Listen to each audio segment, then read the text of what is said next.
수행비서에게 전가하는 해명은 단순히 무책임함을 넘어서 제 생각에는 조직 구성원에 대한 후보자의 인식 수준을 여실히 보여준 대목이라고 생각합니다.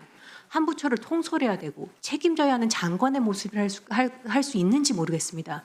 내 책임이 아니더라도 내 책임이라고 해야 되는 게 그 자리의 무게입니다. 장관의 무게이고요. 그런데 책임 있는 것도 수행비서의 책임으로 본인의 책임인 것도 수행비서의 책임으로 돌리는 것은 대단히 부적절하다고 생각합니다. 그리고 쓰레기 갑질 관련해서 전 이해가 안 됩니다. 가사도우미가 무슨 상관이죠? 그럼 가사도우미 없으면 보좌진이 해야 되는 일입니까? 논점을 흐리는 내용입니다. 그래서 이를 뒷받침하듯이 후보자께서는 국회의원 재임 중 무려 46건의 보좌진 면직을 단행했습니다. 단순한 인사 문제가 아니라 후보자 리더십의 치명적인 문제입니다. 특히 이러한 수치는 여야를 떠나 모든 분들이 객관적으로 지나치다고 하고 있거든요. 오늘 들어온 제보에 의하면 후보자가 권고 사직 처리도 안 해줘서 실업급여도 못 받게 했다고 합니다.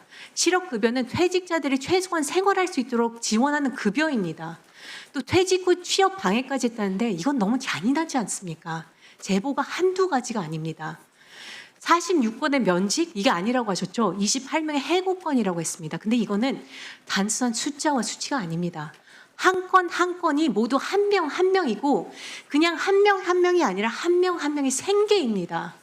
저는 정말 이해가 안 됩니다. 우리 선거 해보시면 알지 않습니까? 누가 숨어서 커튼 뒤에서 밤새 하는지요. 이름 모르는 여기 계신 민주당 보좌진들이 이번 이재명 정부 탄생시키기 위해서 수많은 시간, 피와 땀을 할애했습니다. 헌신했습니다. 강선우 후보 임명을 어떤 메시지로 받아들일지 우려가 되고 보좌진 소모품 아닙니다. 이재명 대통령의 따뜻한 공동체와 전면 배치된다고 생각합니다. PPT 보아주세요. 익명 게시판 이렇게 올렸습니다. 정부와 보좌진, 민주당 보좌진으로 추정되는데 정부와 당지도부에게 서운하다. 대통령한테 힘을 싣고 싶은 마음이 굴뚝 같지만 간절하지만 이 과정에서 상처받을 그 방 출신 전현직 보좌진들도 걱정되지만 문제가 안 드러났으면 모를까. 동료들이 내부 고발한 걸 어떻게 커버하냐. 이들의 분노와 좌절 외변하고 묵인할 수 없으며 이 대통령께서 강조하신 함께 잘 사는 따뜻한 공동체 만들어야 되지 않겠습니까? 혹시 강선우 후보님 노무사 노무진이라는 드라마 아십니까? 노동자들의 억울한 사연을 위해 함께 싸우는 내용입니다. 거기에 이런 대사가 나옵니다. 여러분의 분노는 꼭 좋은 곳에 쓰일 것입니다. 용기 내신 보좌진들에게 그 대사를 빌려서 말씀드리고 싶습니다.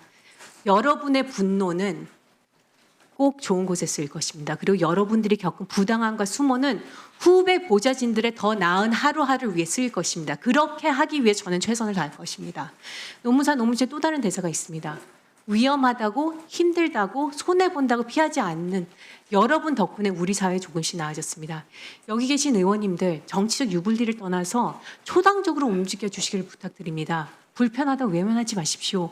5년간 46건이던 28명이던 이런 숫자 단순한 숫자 아닙니다. 생계라고 말씀드리고 싶습니다. 그리고 강선우 후보님 사과하셨죠? 왜 지금 보좌진들이 본인들 미래 걸고 제보하는 것 같습니까? 후보님이 장관이 되면 안 된다고 생각하기 때문입니다. 그 많은 제보자들의 공통된 생각이라고 저는 생각합니다. 그렇기 때문에 여기서 진정 어린 사과는 말로 하는 사과가 아닙니다. 행동으로 하는 사퇴입니다. 그렇게 해주십시오. 이상입니다. 예, 수고하셨습니다. 자, 다음은 최현일 의원님 질의해 주시기 바랍니다. 예, 후보자님 지명 축하드립니다. 고맙습니다, 의원님. 그 한지아 의원님이 한번 질의했는데 그에 대해서 한번 간단하게 소회 답변 한번 해주세요.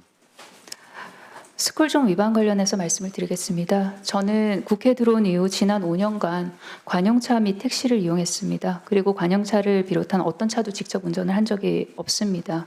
관련해서 과태료 납부 관련해서 말씀을 주셨는데 아마 여기 계신 위원님들도 다 비슷하지 않을까 생각을 합니다. 관용차 관련해서는 의원실이 실무적으로 관리를 하고 있습니다. 청문 준비를 하면서 과태료가 미납되었다는 것을 알게 되었고 바로 납부를 하였습니다.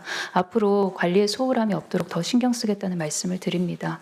그리고 아까 주셨던 말씀 중에서 46, 27이라는 그런 숫자 관련해서 말씀을 주셨습니다. 여기 관련해서는 우리 존경하는 서영교 위원님께서 앞서 말씀을 주셨기 때문에 그 말씀으로 가름하도록 하겠습니다. 다만 저희 의원실에서 그 사직을 했던 27명 중에서도 시의원 출마를 위해서 사직을 했던 그런 경우도 있고요. 그리고 거기에는 육아휴직을 했을 경우에 대체 인력이 들어왔을 때 또 퇴직을 하는 그런 것도 카운트가 됩니다. 또한 다른 의원실로 지금 존경하는 최현일 위원님 의원실에도 저희 직원이었던 친구가 근무하고 있는 걸로 알고 있는데요. 그렇게 다른 곳으로 이직을 하는 경우도 한 곳도 많다는 사실을 말씀을 드립니다. 예, 그 후보자가 갖는 강점은 뭐라고 생각하십니까? 딱 하나 정도 얘기한다면? 최선을 다해서 들으려고 하고 그리고 좋은 질문을 하려고 고민을 많이 한다고 나름은 생각을 합니다. 국회 지금 이제 재선이신데 국회 이제 보건복지나 여러 상임위 계시면서 의정 활동 중에서 가장 보람찬 성과로 생각한다 하나는 뭘로 말씀하실 수 있습니까? 저 나름 최선을 다했습니다만 직접적으로 아이들 삶에 영향을 미칠 수 있는 입법을 하면서 입법권이 참 무섭기도 하고 보람차기도 함을 느꼈었습니다. 예를 들어서 자립준비 청년 같은 경우에는 자립을 하기 위해서 떠나야 되는 나이가 18세였습니다. 그런데 법안 개정을 통해서 24세로 상향을 했던 적이 있고요. 그리고 아동학대 관련해서 사실은 기금화가 이원화되어 있었습니다. 복권기금이 있었고 그리고 범피금이 있었습니다. 그렇기에 아동학대 관련된 주무부처인 보건복지부에서 그 다음에 예산을 세우는데 굉장히 어려움이 있었습니다. 법안을 개정해서 기금을 일원화했던 기억이 있고요. 그리고 그 이외에도 장애인이나 아니면은 아동이나 청소년이나 관련돼서 법안 발의를 했던 기억이 있습니다. 모두 보람으로 남아 있고 그리고 미흡했던 부분은 보완하고 싶은 그런 욕심이 있습니다. 제가 보기에는 후보자의 강점은 여러 가지 있는데요. 먼저 이제 발달 장애 자녀를 이제 둔 부모로서의 다져온 내적 강인함이고요. 또 하나가 일머리를 아는 어떻게 보면 이재명 정부의 가장 강점이 일 잘하는 정부입니다. 일머리를 아는 정책 추진자를 생각합니다. 지금 아까 이제 후보께서 이제 자녀 얘기를 했는데 그 얘기를 듣고 상당히 안타까웠습니다. 딸에 대해서 세상의 모든 가능성과 희망을 품은 존재라고도 이렇게 했고 후보자의 시작이자 전무이자 끝이라고 했습니다. 이처럼 딸에 대한 깊은 사랑, 내면적인 이런 고백을 하기가 쉽지 않은데 그런 특별한 이유가 있나요? 그런 표현을 하신 게?